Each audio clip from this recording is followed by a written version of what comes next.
All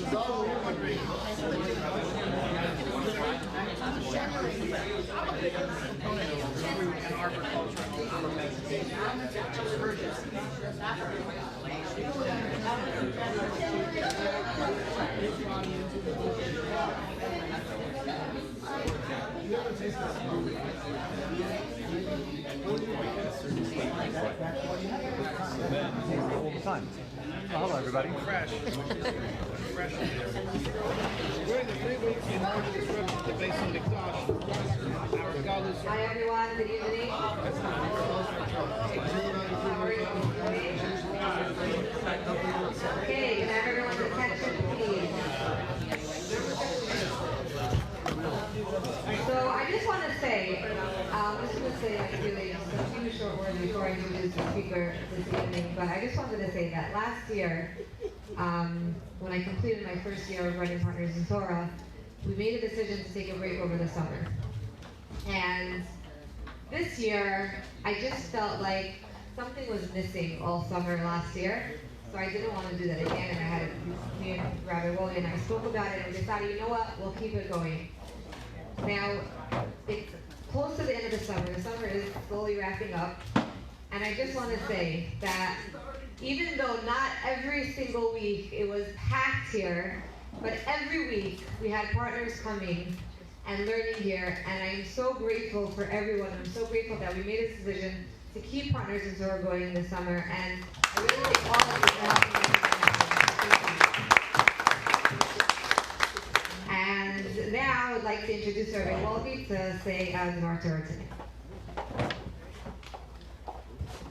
Thank you so much, and I think we deserve it to give Mrs. Granitsky deserves a round of applause for really making it so special to all of us, and to me it's a very, very, very important part of my week. And I love coming here, and I love seeing all of you over here. It is incredible. I just want to remind you that you don't only have to come Wednesday nights. You can come anytime during the week. There's always coffee, and there are drinks, and there's sodas, and there's snacks. And you can come here. It's always clean and beautiful, and we love seeing all of you, especially on Wednesday nights, but also during the rest of the week. So this coming week, and on Shabbos really, is Tisha B'Av, the 9th day of the month of Av. And because we don't fast on Shabbos, the fast is moved over to Sunday. The only fast that we do fast on Shabbos is Yom Kippur. And it's a very, very sad day. As we know, we go back in history, what happened on this 9th of Av. That's when the Jewish people cried in vain because of the report of the spies. Spies went into the land of Israel. We had 12 spies that went in, one representing each of the tribes. And they came back with a negative report. And the Jewish people heard this negative report. They all started crying and got very upset. And he says, if you're crying in vain, I'm going to have to give you something to cry about. And forever this day of the 9th of Av has been a tragic day for the Jewish people. Pogroms and part of, big elements of the Holocaust all broke out on the 9th of Av. Aside from the destruction of the temples, both temples were destroyed on the same day. And it's really a very, very sad day. But I wanted to just bring out a point about this. The Talmud says something so amazing.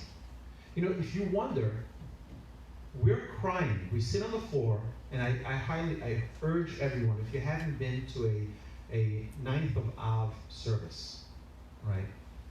There are so many wonderful synagogues you can go to. I urge you to go to be at a service in any of the synagogues. I particularly choose Rabbi Yaakov Synagogue Congregation Torah Chesed. It's an unbelievable program. Starts 9:30 Saturday night after Shabbos. You're all welcome to join me. I think you won't be upset at me if you all come. And it really is a special program. You can come to Meyerland. Of course, you can always go to Meyerland. You can go to Engels. You can go to many, many synagogues, right? But that's where I go on Tisha B'Av at night, and it's really, really special. And it's different than any other service I've gone to for all of my life prior to going to Rabbi Yaakov Synagogue. And we're sitting there on the floor, and we're crying about a building that burnt down 2,000 years ago. And you think to yourself, really, what? Okay. Can anyone imagine what's going to be the commemoration for 9/11, which was a terrible tragedy. I was in New York the day that happened, right? Imagine, in 50 years, okay, so, we have a moment of silence, and we may see a headline someplace, 50 years, 50 years ago, evil came to the world, and we're going to see... Somebody did something. Somebody did something, right? Yeah. Right. Hashtag Illinois, right? Yeah. And, right, so you'll have, but what is going to be... What is the big deal? It's a building that fell. It was knocked down. 2 buildings were knocked down. It's like, okay, it's 50 years ago. Move on, and that's it. Here we are sitting on the floor, fasting for 25 hours for 2 buildings that were destroyed 2,000 years ago. And we cry and we mourn. What in the world is going on here? So our sages tell us, the Talmud tells us that any generation in which the temple was not rebuilt in it, it's as if the temple was destroyed in it. And if we go back to the reasons why the temple was destroyed, it's because there wasn't an outburst of love for one another. It was a sinat chinam. It was a baseless hatred. It wasn't baseless love. And I think that the generation we're in today, I think even more so we can know what that means when we have baseless hatred, when we have such a polarized political world where we see what's going on out there without mentioning different sides. We all know what we're talking about. But there's so much baseless hatred. And we need to be at the forefront. The Jewish people, we need to be an example to the world of what it means to have baseless love. To love humanity because they're humanity. To love our fellow Jew because they're our brothers. To love and love without reason. To wish someone a great day with enthusiasm. You know why? Because you're another human being. That's it. Just because we have baseless love.